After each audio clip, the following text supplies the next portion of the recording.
I worked at the school. I had a great time there.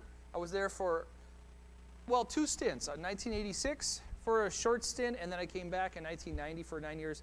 And I remember, Ben, did you make it in here yet? Oh, man, we got to pray for Ben's salvation and his timeliness. I'm kidding. He's with the musicians. They pray after worship. So I remember this, and we used to call it the Dinosaur Project. You remember these, Kevin? Kevin and Ben were around the same age, so they would have presented their projects at the same time. And what Janet was saying, it was true. I have those same memories. The kids would stand in front, and they would go, I got to do a project on dinosaurs. And they just had a good time. And not really. They didn't like it at all. I had a good time. We had a good time watching them. We would say, you got to. Or you have to. Oh, no, I got to. I got to. It was, I got to. And then they would change their whole presentation. I had the chance to do something fun on Friday. I'm just going to mention it. I had the chance. I got the chance. I didn't have to. I got the chance to go with several of our Grace people. There was just and I know some of you heard about this, and some of you have been doing this for a while, but I was the new kid in the block going to a all-city worship night, which was very neat. And there's going to be another one in September, and it's just a cool place to worship. There was a lot of people wedged into a room. Didn't smell the best, but the worship was good. I will tell you, though, when we get closer to September and there's another one of these, we'll probably mention, I'm sure we'll mention something about this. It is loud. So if you don't like loud, this is not for you. When I say loud, I mean loud. I went home, and I'm in the, I don't know who picked the spot, but we were right by the speaker, and I eyeballed the speaker, and it was on head level for me, right? So I'm thinking, man, this isn't going to be good. But it was a good worship. It's just good worship God. It is good to sing to Him corporately. It's good to pray. It's good to live a lifestyle of worship. It's good to study the Word. And that was it.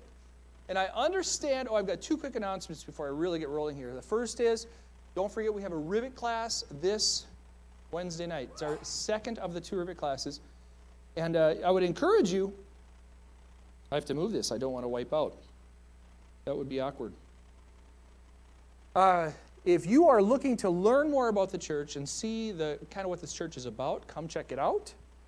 And if you're looking to make a formal commitment, say, Grace is the church for me, I want to be part of it, then come check it out. Either of those 2 spaces. If you want to learn more, come check it out. It's 6:30 on Wednesday, and it'll be done by 8:30 on Wednesday. There's a lot happening on Wednesdays, by the way. We have Zumba class in here for you ladies. The Pogs, the children, are upstairs. Pogs of Grace are upstairs. Pogs of Grace and Beth Messiah, actually. And then the youth group, Youth 412, is downstairs. And we're meeting. So there's all kinds of stuff going on Wednesday. It's kind of a beehive of activity on Wednesday nights. But come check it out. Another thing is, if you're looking for it, if you've never been to a Seder dinner, a Passover dinner, this is a good one. So we've got one. It is the Good Friday. It's Good Friday. Friday the what, Judy? 30th of March. Thank you. That was embarrassing. The 30th of March, it's $32. It's a lot of money, I know. $32. Actually, it's a good deal. It covers the dinner and the restaurant, the atmosphere, and it's a couple hours long. It's about we seem to get in and out in about 2.5 hours, which is about right for doing it in somebody's home. I've shared this story many times. I remember being about 15, and I was sitting at my grandparents' house, and we were going as a family. We were going to have Passover, and my grandfather was leading it because the head of the house leads it. That's the way it goes. Yeah, do you remember this one? Kind of ish. Well, I remember my grandpa got up, and there's an order of things that you do. And my grandpa had the booklet to go through the order, and he stands up, and we're all sitting around the table, and he starts to talk, but there's kids everywhere, and nobody's paying attention, and he's trying to talk, and he's really trying to lead us into this. And he got so frustrated after a few minutes, he closed the book and said, Irene, get the food. And it was the shortest Seder ever. That's a good memory now. At the time, I remember thinking, what's happening here? It's kid pandemonium. The little kids are screaming, and I was very good. I was a very well-behaved child. But it's a good memory now. And let's look at the first slide, Mike. This is just kind of I had another slide, but it didn't look quite right when I blew it up. A number of you ladies yesterday, and the other slide I had, the photo, there was more ladies than this. A number of you went to the rescue mission yesterday, and you did stuff at the rescue mission. I'm not even sure of everything you did. I heard some stories of some things that some people did and some things that other people did, but I just appreciate you going there. And from what I understand, it was a nice time. So very cool. I thought it was a very neat thing. There's, we live in a community that has some needs, don't we? So when we connect those needs of the community with the gospel of God, the gospel of Jesus, we connect those two things together, oh man, it's quite a compelling story that Jesus cares for all of those things. It's a great way to share the Lord. It's great to be involved in the community, but it's a great way to share the Lord in this too. Yes?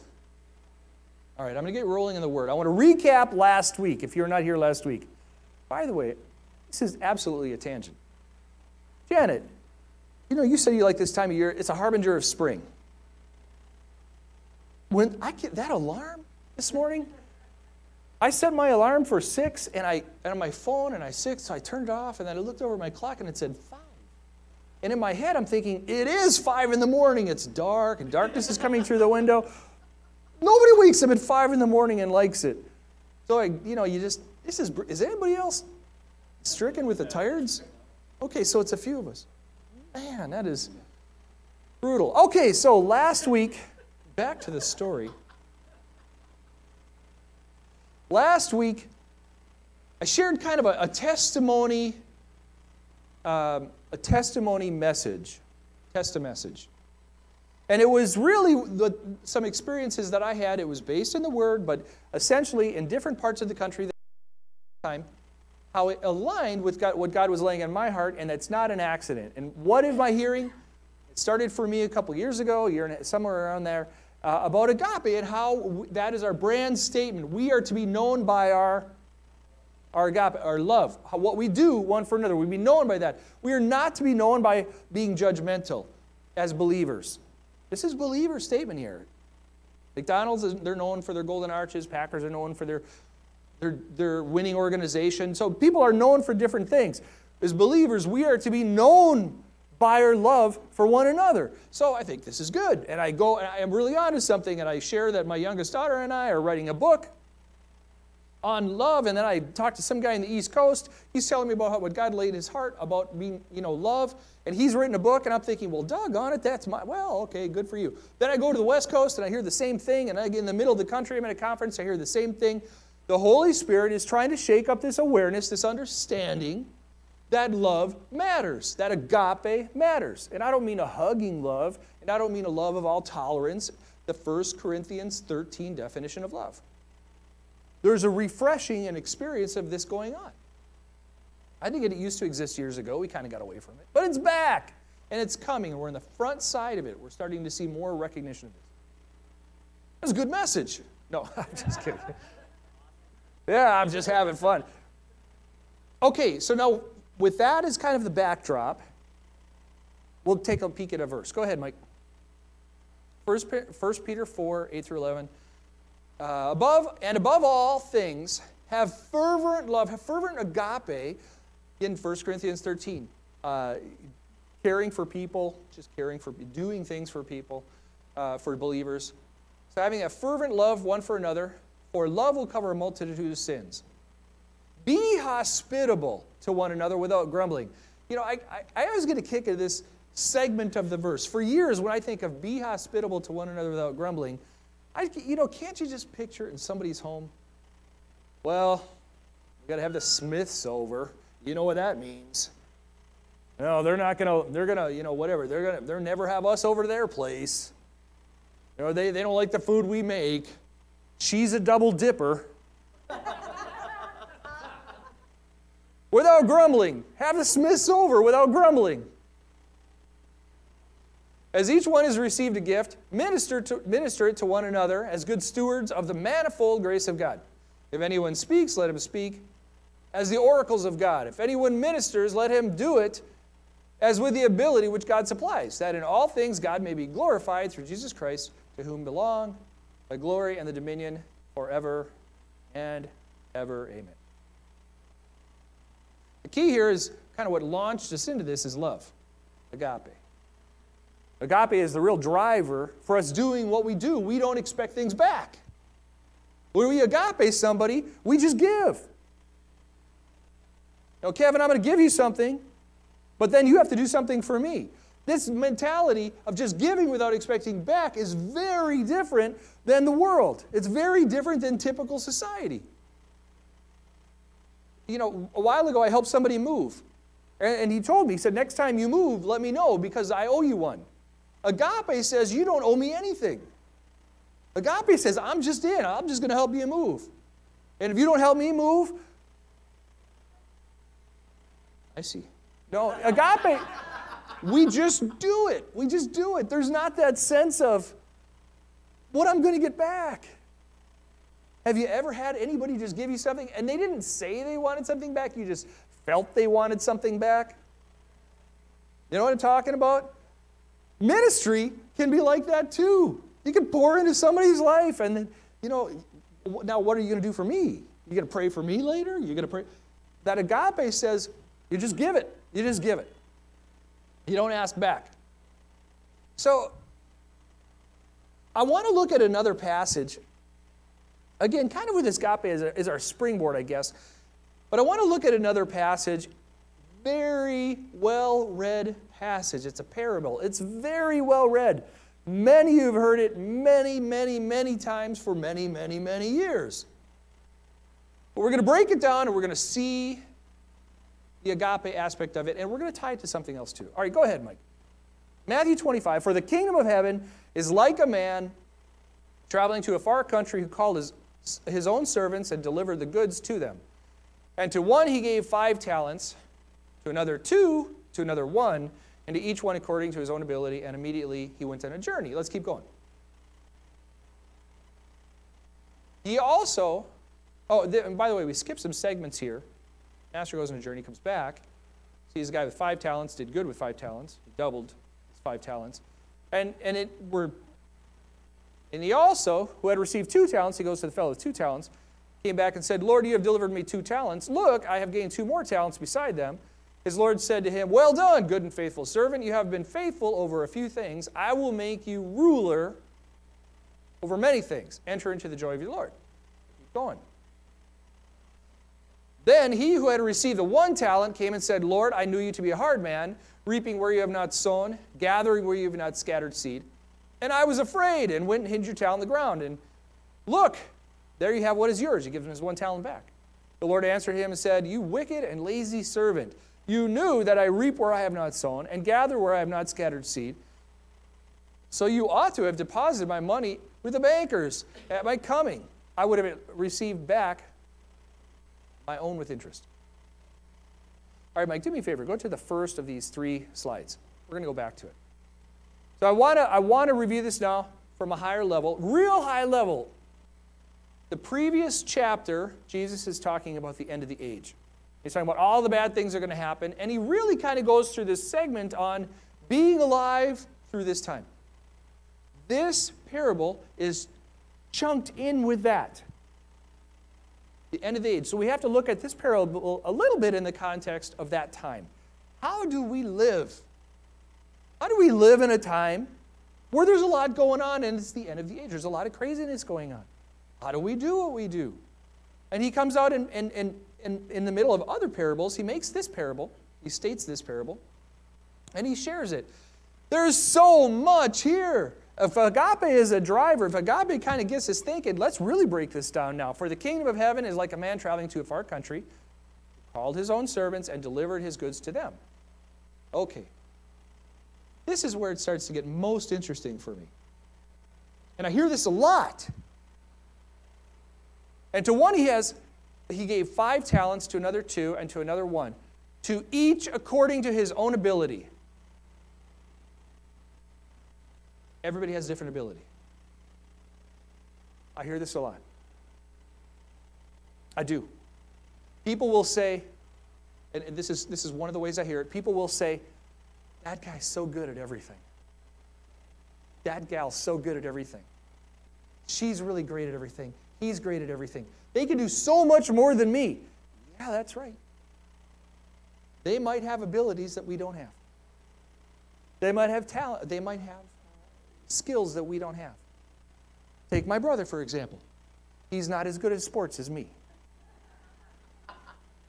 I say that in jest because it's actually the exact opposite. He's very good at sports. I'm not as good at sports. People have things, I don't know why this is. Sometimes believers think we fall into this fair mentality that God gives everybody the exact same talents. We know that's not true. We know He doesn't give us all the same ability. We know that's not true. Some people have different abilities. They can do different things. Our musicians do things. Some people aren't musical. It's all right. But whatever we do have, whatever our abilities are, He'll give us things to do with that ability in mind. So in this case, He gave talents. By the way, there's a lot of discussion. What is a talent? Talent of gold, a talent of silver. If it was a talent of gold, you could do some rough figuring. It would be roughly $1 million for the person with 5 talents. If it's a talent of silver, the person with 5 talents clearly has about $100,000.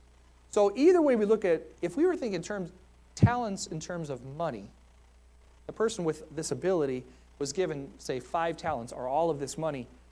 That is an almost overwhelming amount for some of us to conceive. If a master gave you $1 million or even $100,000 and said, go make something with this, it can be intimidating to get that kind of money. You want me to what? If I gave you I opened my wallet and I said, look, I just come into some money. I need you to invest my money here. I'm going to give you $1 million of my money. That could be intimidating. Would you want to take my money to invest it for me? Or would you be like, hey, buddy, good for you, but I don't want to invest it. That could be intimidating. Okay, so the master goes on his journey. He comes back. Person with 5 talents again, he doubled his talents. Person with 2 talents, let's go ahead. He received 2 talents, came back and said, Lord, you have delivered 2 talents. Look, I've gained 2 more. Great job. What's his reward? Enter into joy. That is a good reward. I'm not getting a slice of the money, but I feel so good. But it wasn't his money. Anyway, all right, we're going to move on. Next slide here. Then he who had received the 1 talent came back and said, Lord, I knew you to be a hard man. And this really is this would be a difficult master. Reaping where you have not sown, and gathering where you have not scattered seed. This master, he's going out, he's cultivating, he's pulling out the good things from the earth that he didn't even put into the earth. Hey guys, go get that field. I see some wild corn growing out there. Go get that corn. Let's go get those, get the figs off those trees. They're nobody's trees. We're going to take the figs. That's a hard mind. So he takes the talent, the 1 talent, and he said, here you go. I buried it. Lord answered, you wicked and lazy servant, you knew that I reap where I have not sown. You know the kind of man that I am. You know the kind of master that I am. I gather where I have not scattered seed. You ought to have deposited my money with the bankers. You know, if you can't even break even, if all you do is just get exactly what's there, that's pretty lousy. I think even today, if you have money in a bank account, you at least get like 0.19%, right? Yeah. Some accounts, yeah. But the guy didn't even do that. He couldn't even handle that. He was afraid. He was afraid. If we stopped, we'd spend all morning just on being too afraid to do anything. You know, whatever that servant's ability was, would have been, whatever it is, people let fear paralyze them. The master had confidence. The fear paralyzed this guy. He did nothing. The master got nothing back, nothing. And I want to say this too. If we just stop and think about it, what's happening here? The master's saying, take a risk. I'm giving you something, take a risk with it. You have talents, now take a risk. Don't just sit there. Don't just stand there, servant. Don't just be there. Do something. Take a shot. What would my dad say? Give it a rip? Take a risk. I was thinking, in preparing this, I was thinking, well, Lord, how many people have... I started to think of the risks. You know, the biggest risk for me as a child was growing up in a home of parents who left a good, comfortable income in Alaska and moved here to Milwaukee to start a church when the economy was horrible. And it was a tough life for a while. My parents didn't make big money, in spite of what you may think. But that's a risk. Now, I believe that my dad's a 5-talent guy. I really do. He has many abilities that God has put in there, but he's taken step out, step out, step out. Some of you have taken these step outs in life. You may have one ability, but really work that ability to death. You may work it to death. You may just do an excellent job with that one ability. But the people that you just go, you just shrug your shoulders at and you think, what is happening here, are the ones that do nothing. And sometimes it's because they have this terrible self-image and they think, I have nothing to contribute. I just do this one thing. What do? I just do this. Well, do it. My goodness. Step out there. But I don't know what's going to happen. Neither did these servants.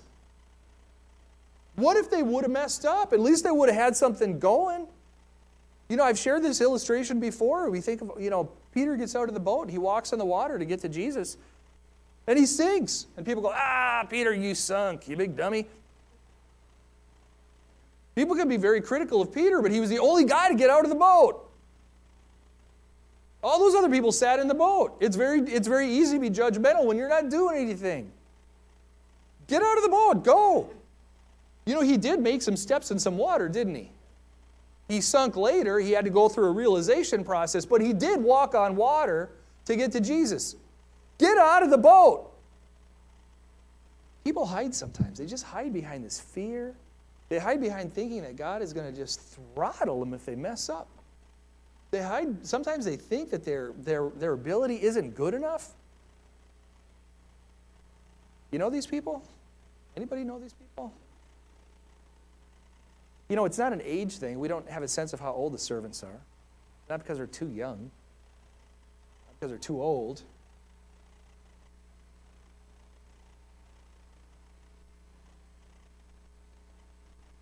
Sometimes people will set a standard for their life that's impossible to live up to. Sometimes people get in this place and they compare. They go into the school of comparisons. I can't do this as well. You can't do that as well. I will tell you, I believe in my heart that I am not a typical Sunday morning. My style isn't a typical Sunday morning preaching style.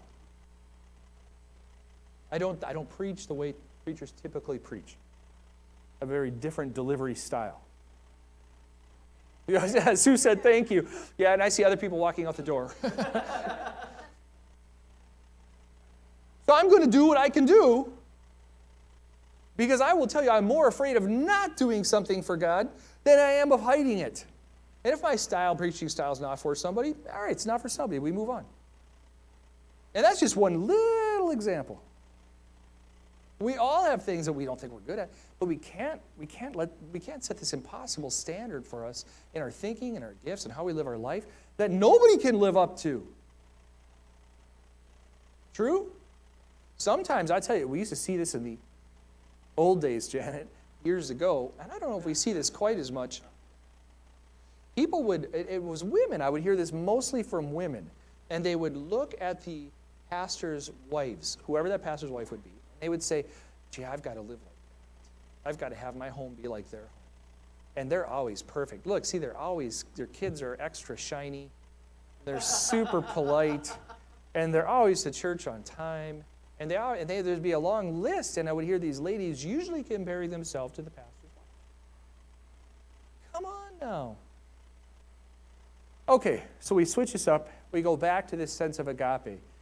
We just use what we have in that agape to help other people. And we are good then. God, you've given me this talent. I'm going to use what I have in that talent. I mentioned earlier athletics. I'm not the most athletic guy in the world. I'm not the least athletic guy in the world.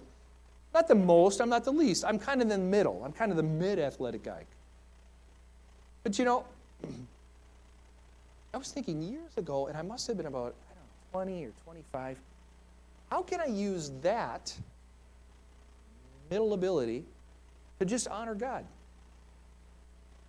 So I'd play softball. I would tell people that I worked with, I would say, hey, I got a softball team, and I would just use it as a chance for dialogue with other softball players.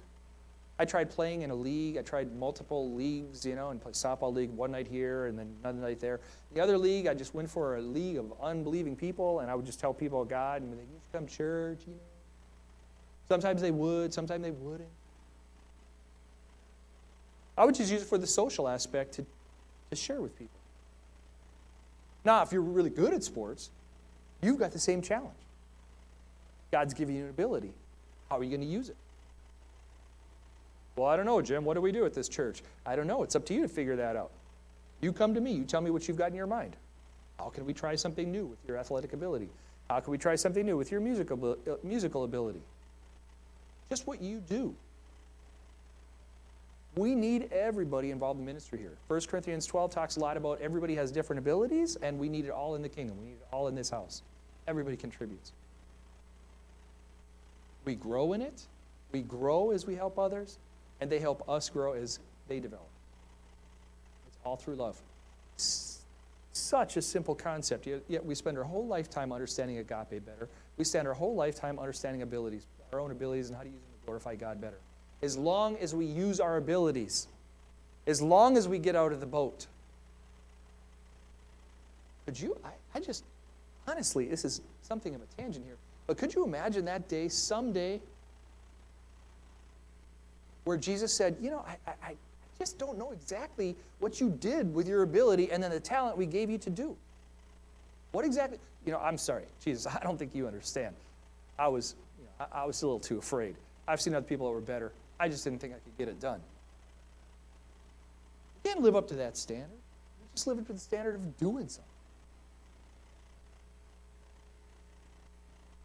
All right, I'm going to share something else too. Think for a minute. And I was on the fence on this, and I was praying like, most of you have jobs, not in a church setting. You go to work, and you're working with a bunch of people who don't know the Lord. So how you share your talents at work for the Lord is one way. Your abilities at work is one thing. And how you share them at church sometimes is another thing. You know what I'm talking about?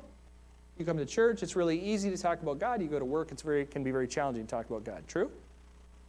And sometimes you go to work, you don't even have time to think about God, to talk about God. You're trying to just knock out the job. You don't have time to think about that stuff. And that is also true.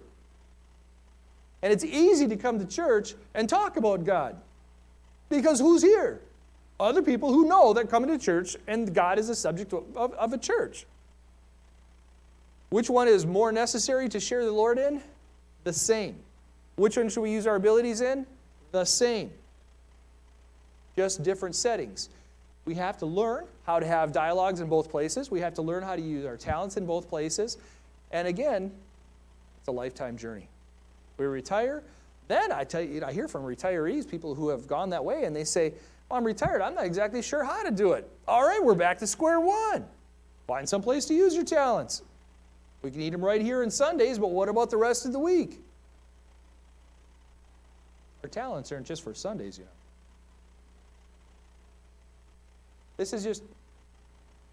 is something of a heart message for me, for us as family. We need everybody. Don't live to the standard of people around you. Don't live to those expectations. You'll never make it. You'll never make it. You'll never be as good as somebody else in their talents. You're going to be as good as in the abilities and the talents that God has given you. You may have one talent, do it to the best. Or one talent with your abilities, do it to the best that you can. You may have 5, do it to the best you can. It might seem overwhelming. It might be $1 million of somebody else's spiritual money, so to speak. It might seem overwhelming, but we do it. We need it. You need to grow through it, and we need to get what you have to offer, whether it's a Sunday morning or all through the week. You with me? Please stand up if you will. Lord God, we do. Lord, we need your help with our abilities. We need to know how to grow in them, having that step of confidence and boldness. Or, Lord, if we've been doing something, how to bring to the full and proper pressure to living at that ability to the maximum. God, it's scary. Forgive us, Lord, if we compare our own abilities to the abilities of somebody else. We know, Lord, that's not your design. Help us be comfortable and see and to walk in with what just you've given us. Lord, I thank you for this house. I thank you for everything that goes on here. We want to be a congregation that does everything we can for you on Sunday and everything we can for you through the rest of the week. Teach us, Lord. Teach us these things in new ways, in fresh ways. We thank you for the renewing in our mind, the understanding, Lord, just how much you love us. Thank you for this place and this congregational family, these people that you've gathered here today. In Jesus' name. May the Lord bless you and keep you. May he make his face shine upon you and be gracious to you. May he lift up his countenance on you and give you peace. Now, peace that only comes from you. Amen? So if you're looking for a prayer request, please come forward, and the elders will be happy to pray with you. Otherwise, schmooze and fellowship and hang out with each other. There's food in the back. No reason to rush out of here.